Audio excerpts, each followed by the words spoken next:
Selamat pagi, akan saya bahas contoh soal 3.6 dari buku paket halaman 60. Sebelumnya kalian ralat dulu, molaritas untuk HCl-nya menjadi 0,5, kemudian NaOH-nya juga 0,5 molar. Tapi nanti di pembahasan soalnya ini sudah benar ya angkanya. Jadi ini soalnya yang salah. Oke, direaksikan 100 ml HCl 0,5 molar dengan 100 ml NaOH 0,5 molar.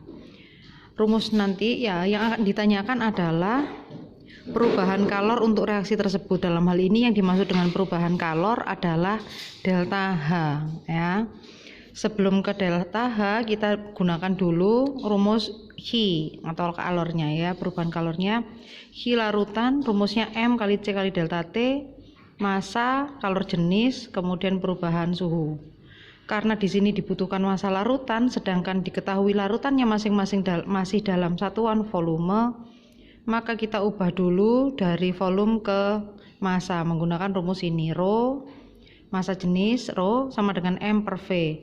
Oh ya, kalau di buku paket kalian tadi istilahnya menggunakan istilah kerapatan ya, ini adalah massa jenis. Kerapatan larutannya HCl dengan NaOH dianggap sama dengan air, yaitu besarnya 1 gram per mililiter. Sehingga massa untuk masing-masing larutan digunakan, rumusnya menjadi seperti ini. M sama dengan Rho kali volume.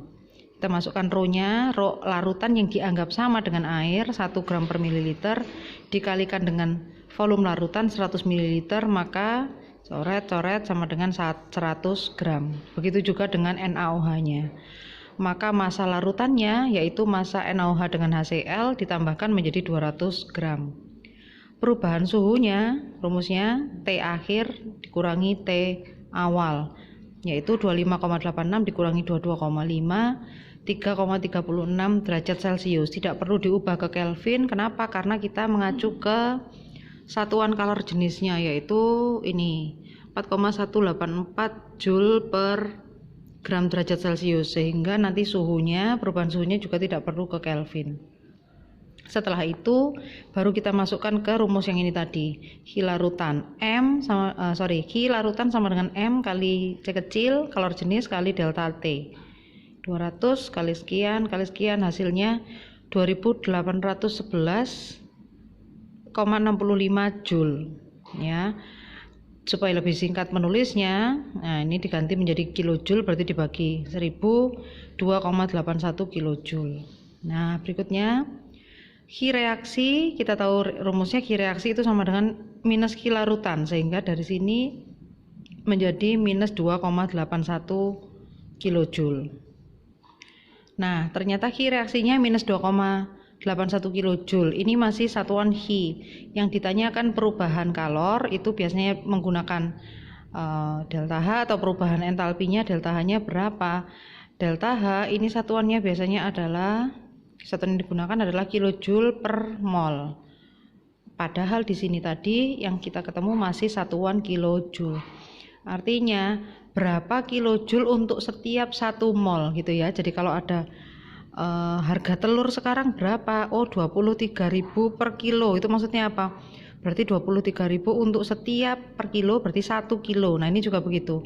Sekian berapa entalpi yang berlaku untuk reaksi ini tadi, perubahan kalornya, entalpinya untuk setiap mol. Nah berarti untuk setiap 1 mol masing-masing zat.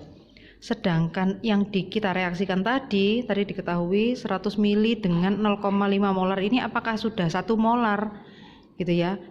Apakah sudah 1 mol? Belum tentu, kita hitung dulu, kita lihat menggunakan rumus ini. Masih ingat ya, molaritas sama dengan jumlah mol per volume, Mn per V. Satuannya mol per liter. Kalau yang atas milimol boleh, tapi yang bawah juga mililiter. Tapi yang satuan bakunya itu menggunakan mol per liter. Maka untuk mencari molnya sama dengan molar kali volume. Sekarang kita hitung masing-masing molnya HCl tadi, molar kali volumenya. Tadi 100 ml kita ubah ke liter jadi 0,1 liter, sehingga mol HCl ketemu 0,05 mol. Mol NaOH juga begitu, 0,5 kali 0,1 0,05 mol. Nah ternyata belum 1 mol seperti yang di diminta di satuannya yang seharusnya ya. Nah, maka artinya bagaimana? Ini. Jadi untuk setiap hubungannya dengan yang kita hitung ya, untuk setiap 0,05 mol NaOH ataupun HCl.